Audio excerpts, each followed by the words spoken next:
Good morning, students. Myself Pradeep Panghal, G Triplus Modakheda, Adampur block Hisar. आज हम जो है 10+2 के अंदर एक चैप्टर स्टार्ट करेंगे, रिलेशंस एंड फंक्शंस। ये टॉपिक हमारा फर्स्ट चैप्टर है और हम इसको डिस्कस कर रहे हैं। आप 10+1 में भी ये चैप्टर ऑलरेडी जो है स्टडी कर चुके हैं। इसके जो बेसिक कॉन्सेप्ट्स हैं ये ऑलरेडी आप पढ़ चुके हैं। तो मैं थोड़ा नटसेल में आपको जो है प्रीवियस नॉलेज के साथ अटैच करूंगा कि आपने +1 के अंदर जो है इससे रिलेटेड चैप्टर्स में आपने क्या पढ़ा है, ये हम डिस्कस करेंगे आज। सबसे पहले आता है set.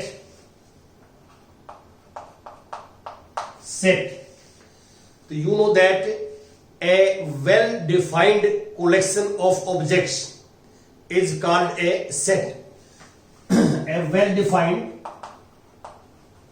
well-defined collection of objects is called a set।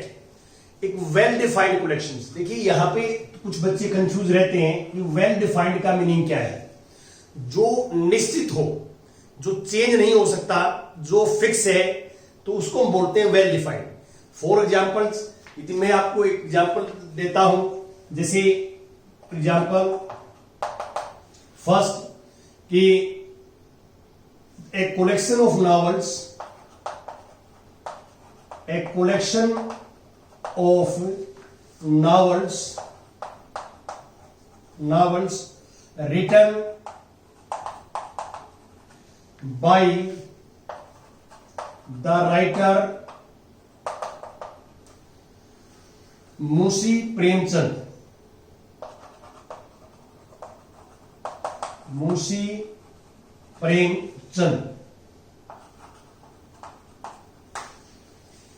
देखिए जो आपको पता है सभी को कि मुंशी प्रेमचंद जो है राइटर हैं और उन्होंने जो नॉवेल्स लिखी हैं यदि उनकी हम कलेक्शंस करें तो उसके अंदर जो है ये डेफिनेट आएगा कि सभी बच्चे जो है इसका जो आंसर है वो फिक्स होगा, क्योंकि जो भी नॉवेल्स लिखी हैं वो इसके अंदर एज ए एलिमेंट्स आते हैं।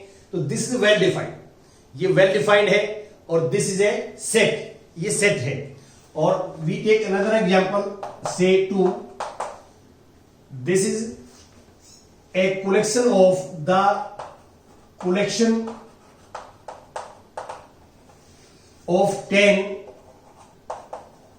most talented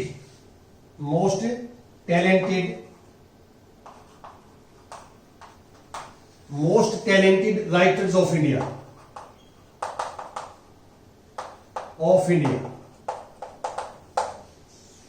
देखिए यहां पे क्या है कि जैसे most talented writer of India, तो वो चॉइस है हमारी, ये बच्चे की या ह्यूमन बीइंग की चॉइस है कि कोई इंग्लिश राइटर को जो है बढ़िया मानता है, मोस्ट टैलेंटेड मानता है, कोई हिंदी के राइटर को मानता है, कोई उर्दू के राइटर के मानता है।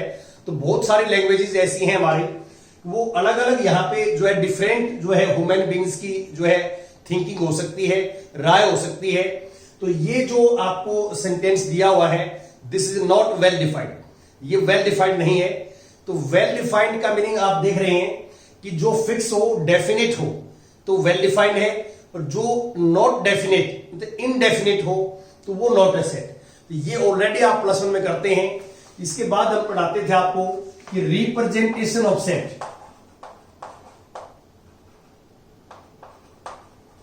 रिप्रेजेंटेशन ऑफ ए सेट, क्योंकि हम दो टाइप से जो है सेट को रिप्रेजेंट करते थे, एक रोस्टर फॉर्म में, रोस्टर फॉर्म, और सेकंड सेट बिल्डर फॉर्म।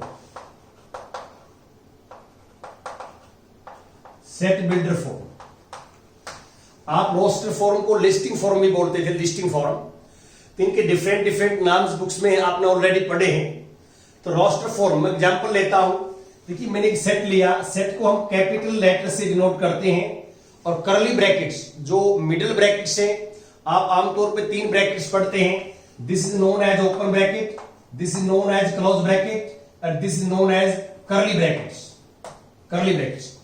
तो सेट के लिए कर्ली ब्रैकेट्स को फिक्स किया गया है, सेट के लिए कर्ली ब्रैकेट्स को फिक्स किया गया है। ये ध्यान रखें कि आप सेट को रोस्टर फॉर्म में लिखें, आप सेट को सेट बिल्डर फॉर्म में लिखें, कर्ली ब्रैकेट्स के अंदर जो है आप इसके अंदर लिखेंगे। क्योंकि रोस्टर फॉर्म क्या होती है, मैं लिखता हूं AEIOU, this is a set. यदि हम एलिमेंट्स को कोमा लगा के लिखते हैं, बीच में कोमा, तो ये हमारे पास सेट है। और this is known as roster form, ये रोस्टर फॉर्म में लिखा हुआ है, लिस्टिंग फॉर्म में लिखा हुआ है। और इसी सेट को मैं ऐसे लिख लेता हूं कि X such that, what is X? X is vowels of English alphabets, English alphabets. ये ऐसे लिखते हैं हम, this is known as set builder form. ये आप ऑलरेडी +1 के अंदर पढ़ चुके हैं। अब मैं नेक्स्ट टॉपिक लेता हूं subset. Subset, a set A is said to be a subset of set B if each element of A, each या every element of A is an element of B,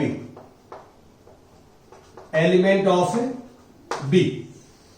तो इसमें आपने, मैंने ये लिखा है कि जो A सेट है हमारा, A सेट में जितने भी एलिमेंट्स हैं वो सारे के सारे एलिमेंट B सेट में होने चाहिए। B में और ज्यादा भी हो सकते हैं, लेकिन A सेट के सारे एलिमेंट्स B में हैं, तो हम वी कैन से कि A is subset of B and denoted by A is subset of B। और आपको ये पता गया था कि फाई जो एम्प्टी सेट होता है, वॉइड सेट होता है, नल सेट होता है, जो जिसमें कोई एलिमेंट्स नहीं होता सेट के अंदर, तो नल सेट को हम जो है फाई से डिनोट करते हैं, फाई से, फाई। और हमने ये एज्यूम कर लिया, हम ये सपोज करके चले हैं +1 के अंदर कि phi is subset of every set, phi is subset of every set, and you also know that each set is subset of itself, each set is subset of itself। ये हमारी assumption है, ये ध्यान रखना, ये इसका हम प्रूफ नहीं दे सकते, लेकिन ये हम assume करके चलते हैं, assumption करके चलते हैं कि phi is subset of every set। Now अब हम जो है थोड़ा सबसेट्स के बारे में बताऊं आपको। हम +1 के फर्स्ट लेक्चर्स के अंदर आपको नंबर सिस्टम बताते हैं। मैथमेटिक्स के अंदर जितने भी नंबर्स हम पढ़ते हैं प्रीवियस क्लासेस में या जितने आगे पढ़ेंगे, तो हम ब्रीफ करता हूं यहां पे, और इसको नेक्स्ट सेल में थोड़ा सा कंक्लूड करूंगा मैं। देखिए, ये हमारे पास जो है एक कॉम्प्लेक्स नंबर का सेट है, this is set of complex number. जितने भी कॉम्प्लेक्स नंबर है वो इसके अंदर आएंगे, सर्किल के अंदर इंक्लूड होंगे। अब कॉम्प्लेक्स नंबर्स को हमने दो पार्ट्स में, you know that in set theory capital C is जो है denote the set of complex number. Capital C जो है set of all complex number को डिनोट करता है। अब जितने भी नंबर्स होते हैं मैथमेटिक्स के अंदर, all numbers are complex number, every number are complex number. जितने भी नंबर्स आपने पढ़े हैं, आगे पढ़ेंगे, every number is a complex number. अब कॉम्प्लेक्स नंबर को दो कैटेगरीज में डिवाइड कर दिया हमने।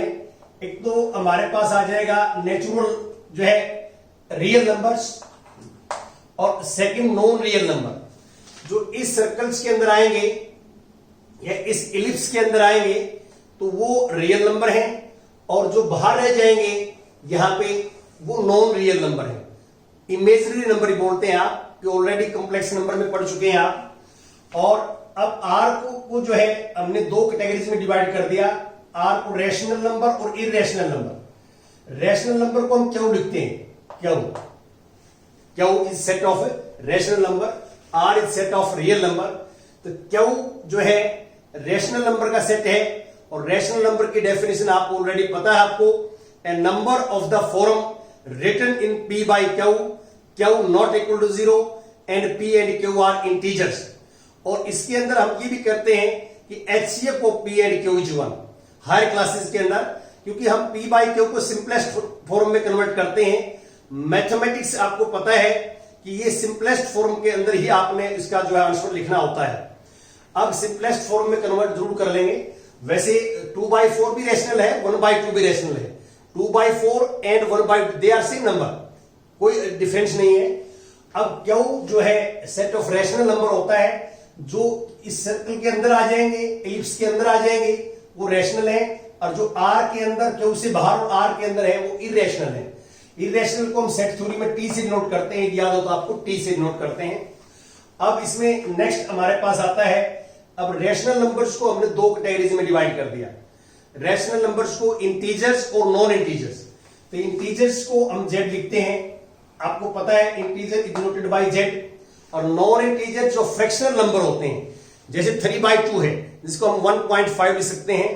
तो ये आप जो है नॉन इंटीजर्स के अंदर आप 9th क्लास में ऑलरेडी पढ़ते हैं कि दो कैटेगरीज होती हैं, एक जो है टर्मिनेटिंग और एक नॉन टर्मिनेटिंग।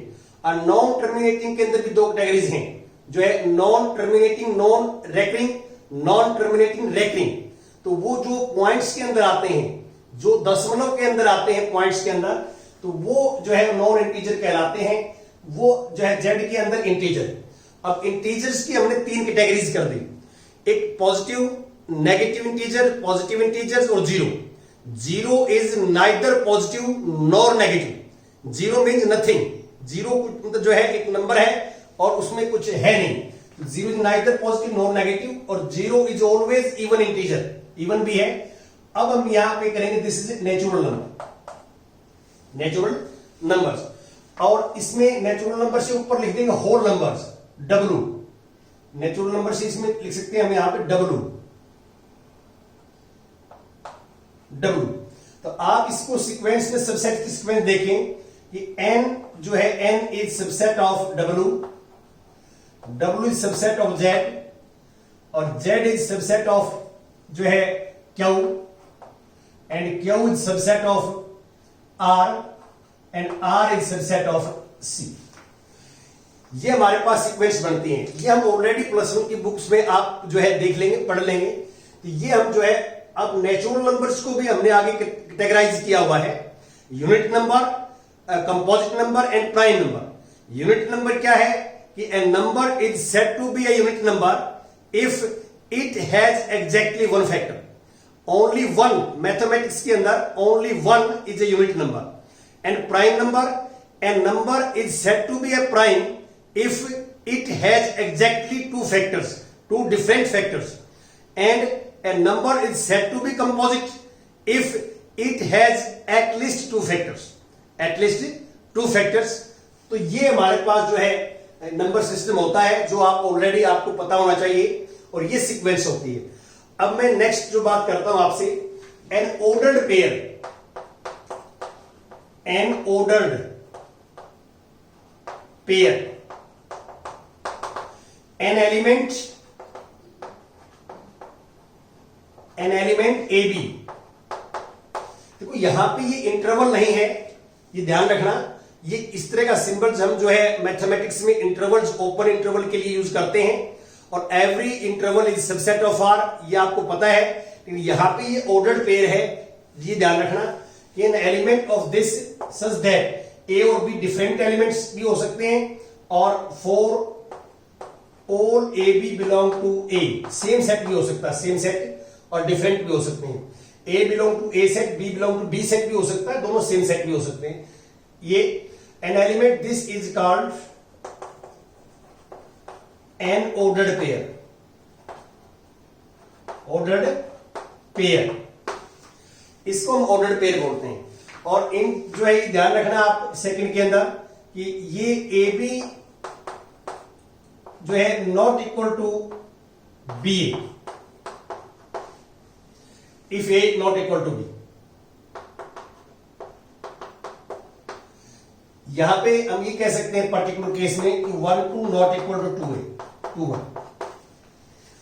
ये ऑर्डर्ड पेयर इक्वल कब होते हैं? जब first equal to first and second equal to second. ये इक्वल होते हैं, otherwise they are not equal, ये आप देखेंगे। अब नेक्स्ट आता है हमारे पास Cartesian product. Cartesian product, Cartesian product, let A and B be two given sets. Cartesian product of A and B denoted by A cross B.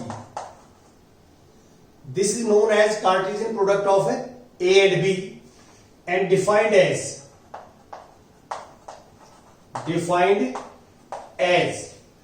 A cross B is also a set and containing all ordered pair AB such that for all A belong to A and B belong to B. यहां जरूर ध्यान रखें आप कि दो sets की Cartesian products में ordered pair में एलिमेंट्स आएंगे, ऑर्डर्ड पेयर में। तो first element belong to first set and second element belong to second set. और हमारे पास दो सेट्स गिवन है तो हम कार्टेशियन प्रोडक्ट फाइंड आउट कर सकते हैं। अब यहां पे आप जो है थोड़ा ध्यान दें कि इसके अंदर जो है number of elements in A cross B find out करेंगे। तो this is number of elements in A in number of elements in B. ये जो फॉर्मूला होता है number of elements find out करने का कि how many elements of A cross B have, तो this equal to number of elements in A and number of elements in B. ये हमारे पास कार्टेशियन प्रोडक्ट एक सेट है और ये जो फॉर्म लिखी हुई है, ये सेट बिल्डर फॉर्म लिखी हुई है, ये आप करते हैं और ये आप ऑलरेडी पढ़ चुके हैं। यहां पे जैसे मान लो मैं एग्जांपल लेता हूं कि this is example, for example this A set is this, A set is 1 2 3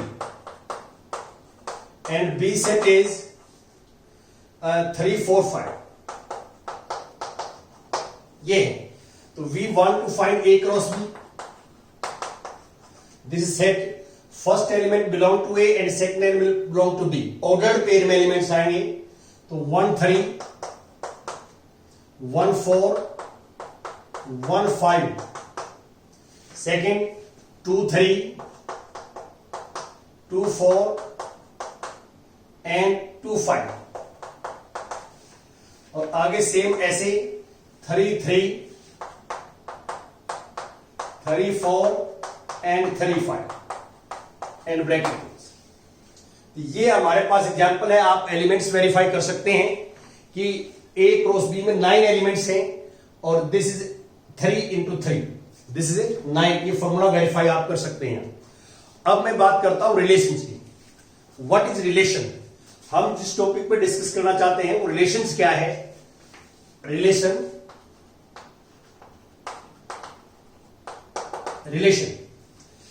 each या every subset of A cross B, each या every subset of A cross B is called a relation from A to B। तो आप इसमें clear देख सकते हैं कि A cross B यहां पे सेम सेट भी हो सकता है, A cross A, A to A relation भी हो सकता है, A टू B रिलेशन भी हो सकता है। दोनों सेम सेट भी हो सकते हैं, दोनों डिफरेंट भी हो सकते हैं। अब यहां पे यदि हम जो है डेफिनेशंस की बात करते हैं कि रिलेशन की बड़ी सिंपल डेफिनेशन है। जो ए क्रॉस बी कार्टेशियन प्रोडक्ट है, दिस इज सेट, और आपको पता है कि सेट के सबसेट होते हैं। तो इसके जितने भी सबसेट होंगे, ए क्रॉस बी के जितने भी सबसेट होंगे, every subset is a relation from A to B. अब number of relations find out करने हो हमने। Number of relations from A to B equal to 2 raised to power number of element in A cross B। ये जो formula है ये number of subsets find out करने का है। ये ऑलरेडी आप प्लस वन में पढ़ते हैं कि फाइनाइट सेट गिवन हो कंटेनिंग n एलिमेंट्स, तो number of subset of that set is 2 raised to power n। किसी सेट में n एलिमेंट्स हैं तो how many subsets of that set 2 raised to power n। तो ये हम ए क्रॉस बी के सबसेट से निकाल रहे हैं, और जितने भी सबसेट्स होंगे वो उतने ही रिलेशन होंगे, क्योंकि each subset is a relation from A to B. और इसको हम ऐसे लिख सकते हैं 2 raised to power number of element in A into number of element in B. ये हमारे पास जो है फॉर्मूला है कि एक सेट से दूसरे सेट पे कितने रिलेशंस होंगे। ये भी हम already second chapter plus one में पढ़ चुके हैं और हम करते हैं। अब जो है मैं कुछ और आपके साथ डिस्कस करूंगा एग्जांपल्स। किसी बच्चे ने स्क्रीनशॉट लेना है तो ले सकता है, तो मैं आगे चलूंगा। अब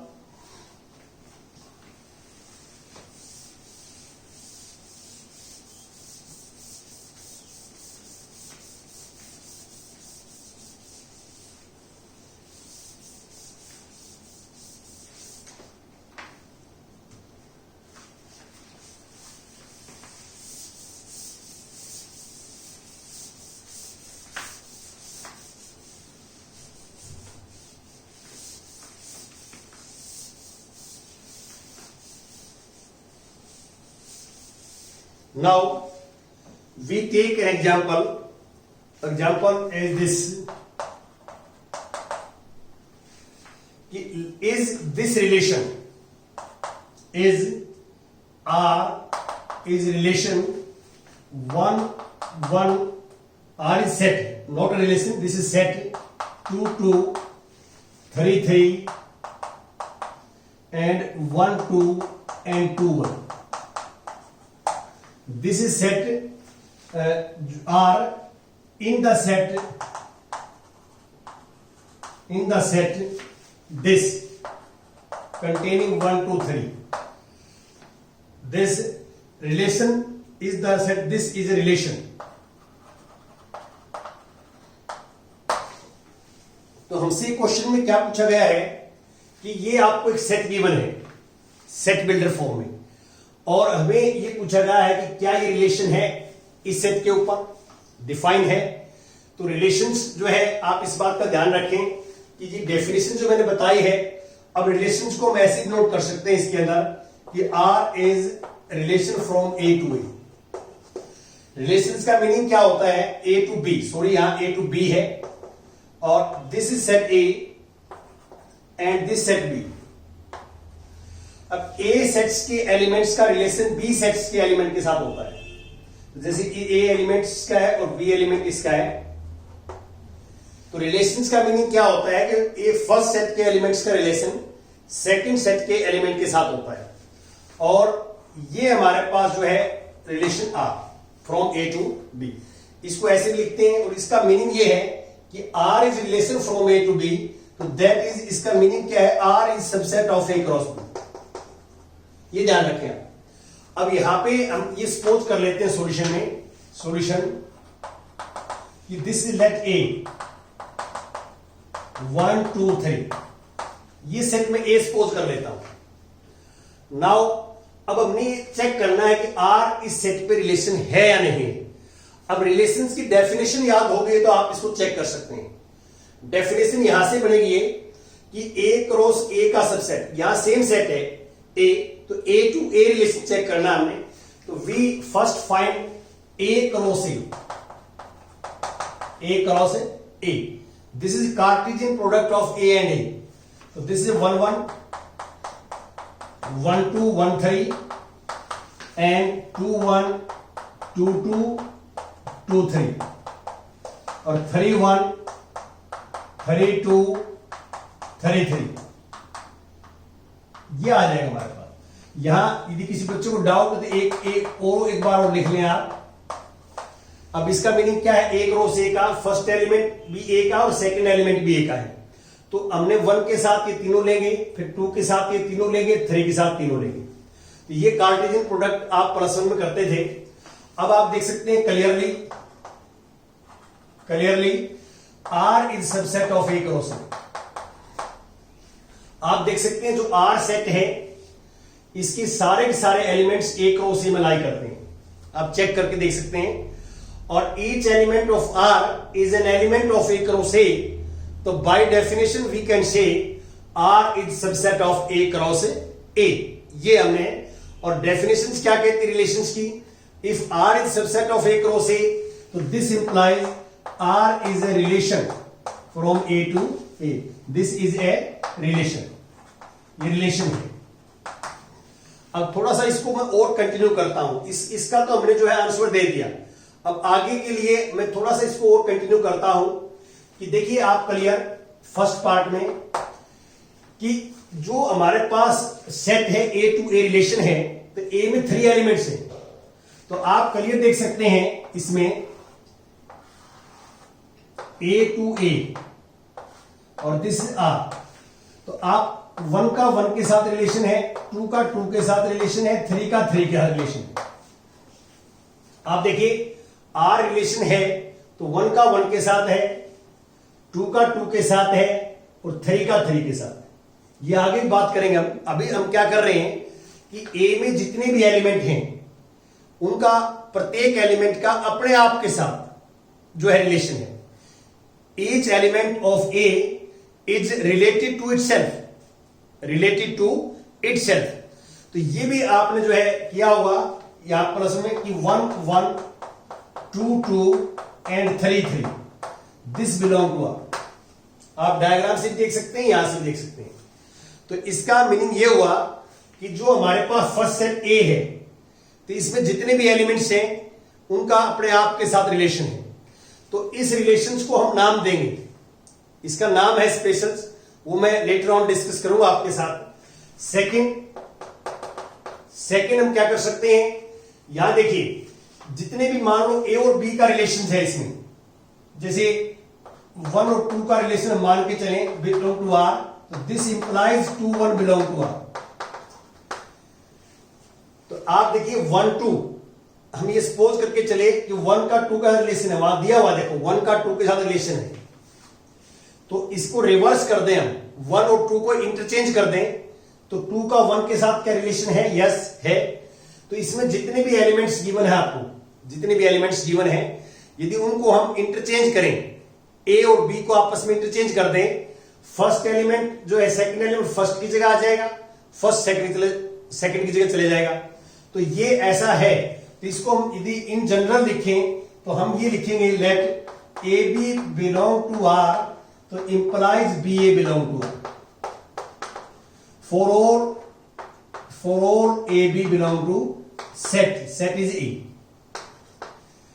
ये ध्यान रखना आप कि ये ऑर्डर्ड पेयर में लिख रहे हैं तो वो रिलेशन का एलिमेंट है, और बगैर ऑर्डर्ड पेयर के लिखेंगे तो वो सेट का एलिमेंट है जिसके ऊपर रिलेशन डिफाइंड है। ये आप ध्यान रखें, कई बच्चे लिखने में यहां गलती कर रहे थे, कंफ्यूज आते हैं। कंफ्यूजन नहीं होना चाहिए, बिल्कुल क्लियरिटी होनी चाहिए आपकी। और अब मैं थर्ड जो है पार्ट की बात करता हूं, इस रिलेशंस का भी नाम हम रखेंगे। अब थर्ड पार्ट हमारे पास ये आता है, थर्ड कि ए का बी के साथ रिलेशन हो, जैसे 1 का 2 के साथ रिलेशन है एंड, और 2 का 1 के साथ है। इसमें ये एलिमेंट्स हम कॉमन लेते हैं, ये दोनों इसके अंदर होने चाहिए। तो ये क्या है, ए का बी के साथ, बी का सी के साथ, तो दिस इंप्लाइज 1 का 1 के साथ है। तो ये कोई पर्टिकुलर केस नहीं होना चाहिए, ये जो है प्रत्येक केस के लिए ट्रू होना चाहिए।